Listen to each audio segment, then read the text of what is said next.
Ready? Start. I am glad to welcome you to this conference. The main initiative for calling which belongs to my friend and colleagues when he first suggested to me that there should be a meeting of vice chancellors and others to consider how we can improve agricultural education in the country. I readily agreed. There is perhaps no single issue which is a greater importance for the future well-being of our country. A hard fact which we must face is that the economic life of India is not properly balanced between agriculture and industry. Though there has been considerable development in industry in India in the last 50 years, we cannot by any means call India an industrial country. The basis of our life is still agricultural, and the vast majority of our people depend on agriculture for their livelihood. In fact, curious as it may seem, the pressure on the land has on the whole been increasing in spite of the growth of our industries. It is therefore all the more regrettable that we cannot produce enough food even to meet our requirements. Roughly 80% of our people are in some way or the other connected with the land, and yet we have to depend upon foreign countries to get enough food for our people. In sharp contrast, we find the USA, where not even one-fifth of the people work on the land, not only produces all its food but exports vast quantities to other parts of the world. We must therefore ask ourselves the reason why with four-fifths of our people on the land we are still deficit on food supply, whereas other countries which do not use even one-fifth of their manpower for the production of food or surplus areas. A searching inquiry into this problem is more necessary as our position has not always been so bad as it is today. Until some years ago, we have in fact been exporting wheat and other food grains, but since 1983 we seem to be suffering from a storage. You all know about the efforts of the governments, both at the center and the states, to increase the production of food through the Grow More Food campaign. I think you will all agree that the results have not been commensurate with our efforts in this regard as much. We know that the average yield of our land is one of the poorest in the world, and this is so in spite of the fact that the quality of our soil is perhaps second to none. The only expectation is that our methods of agriculture are not fully effective. We must therefore think in terms of a change in our agriculture methods. Start. This can be only if our agricultural education is thoroughly recast. I think you will all agree that the present system of agricultural education in India is not satisfactory. It has not proved adequate even in normal times. During an emergency like the present, its shortcomings are only too apparent. Most of our universities have some provision for agricultural education, but the education is mainly theoretical, so that the results we could expect from the application of science to agriculture do not materialize. Our agricultural graduates are fit for almost everything except becoming agriculturists themselves. Our present agricultural education is defective because it lacks adequate practical basis. An even greater defect is that agricultural education is not an essential part of the general education of the country. Education is intended to develop the potential abilities of the individual in the context of the requirements of society. In a country like India, where agriculture is not only the main profession but the dominant way of life, it is necessary that agriculture must enter intimately into every aspect of general education. We are now planning to transform the system of our primary education by converting it into basic education. Gandhi ji, with the insight of a genius, saw that if education is to be creative and real for millions of our people, it must seek to satisfy their basic requirements of food and clothing. Intellectual development can be adequate and satisfactory only in the context of satisfying these two basic needs. Our general education, especially in the earlier stages, must therefore give a greater importance to the theory and practical of agriculture. I have for some time been considering the question of having some kind of conscription by which all students in our colleges and universities would be compelled to work for a period in fields and factories. I have, however, come to the conclusion that for various reasons this cannot be immediately done.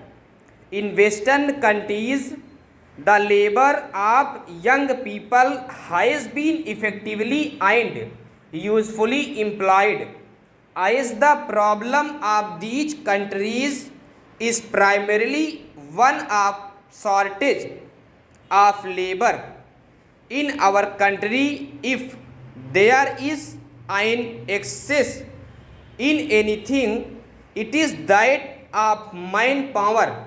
It will not be incorrect to say that almost all Indians are underemployed. Stop. Start. What I have said above in regard to students in general would not, however, apply to the students of agricultural schools and colleges. In their case, it would be a necessary part of their training to do field work for a period before they are given diplomas or degrees. You are aware that on the advice of the All India Council for Technical Education and Scientific Manpower Committee, it is proposed that engineering and technical graduates must do a period of service training before they can enter their profession. I think such training is even more necessary for the students of agricultural schools and colleges. I would in fact go further.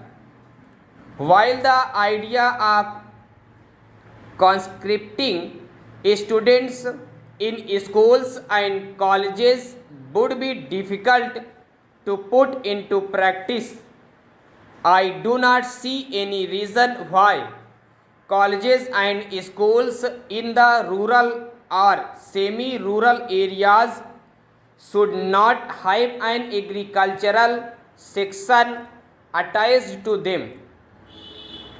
The difficulties I have mentioned above arise only when the students are taken away from their homes or places of normal residence. There would be no such difficulty in students are required to do some agricultural work in the course of their normal college or school life. The difficulty of finding adequate land may stand in the way of carrying out this program in educational institutions in large towns and cities. There is, however, no reason why schools and colleges in the rural areas or small towns should not have attached to them sufficient land which can be utilized for the purpose. Even colleges in larger towns and cities can cooperate in such a program by establishing centers where during vacations and other holidays students can acquire the experience of simple practical agriculture by working on the farms. Many of you know that the universities in the UK and the USA sometimes about villages. I hope that in India also schools and colleges in urban areas will adopt villages. There should be friendly competition among educational institutions as to which have done the best rural work. I hope that this conference will devise some method of carrying out this program and also advise the Indian Council for Agricultural Research to set up a section devoted exclusively to the development of agricultural education in schools and colleges. This shall enable youth to overcome the shortage of food in our country in future. One grave drawback to which I would like to draw your attention is our curious failure to realize the dangers inherent in our present food situation. It is strange that in spite of a shortage of food and the people's knowledge of the fact, there is no passionate urge among them. Full stop. Start. We have seen out of our experience what actually has been the role of the judiciary in our country.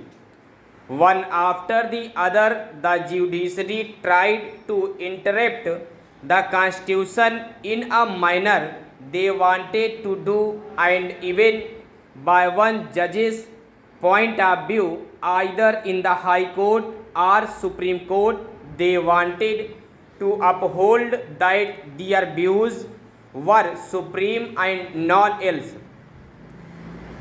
Though we are in this democratic process and we believe in democracy and adult franchise, yet this view of the representatives of the people in this house and in the other house are not supreme. Only the judges' views are supreme. This is nothing but a new nepotism on the part of the judiciary, who deliver judgments as if they are the only kings and rulers in this country and nobody else, completely ignoring the will and consent of the people who send their representatives to this house to look after their welfare and well-being. Therefore, the question of erosion of the judiciary does not hold any ground. I have gone through one of the articles published in the Indian Express sometimes before about fundamental duties. Particularly, they mention, and I say that the challenges follow the noble ideals that inspired our national struggle for freedom. Our national leaders took part in the national struggle, and they have said that there are certain fundamental rights, and those rights, particularly referring to Article 14, 19 and 31, are somehow or the other being taken in view of the directive principles of the state policy of the Constitution. I do not know what is their actual viewpoint. If their viewpoint is to stick to the law that it is fundamental rights are fundamental rights, then those fundamental rights are the whose fundamental rights are for the so-called higher strata of the society, for the so-called haves, and not for have nots. What is their grievance? The proper sections of the society, the vast multitudes of the country, do not consider that fundamental rights are embedded in the Constitution. They consider what their fundamental needs are. Their fundamental needs is that their hunger should be removed and their economic conditions redressed. In view of these things, which one is to be given more weightage? The poorer sections who are demanding better transformation of the society. The problem of the poorer sections are to be given more weightage. This position, in brief, seemed to have shocked many people. With this view, these articles or constitutional changes which are under consideration are welcome measures and ought to be framed. There is no doubt about it. Stop.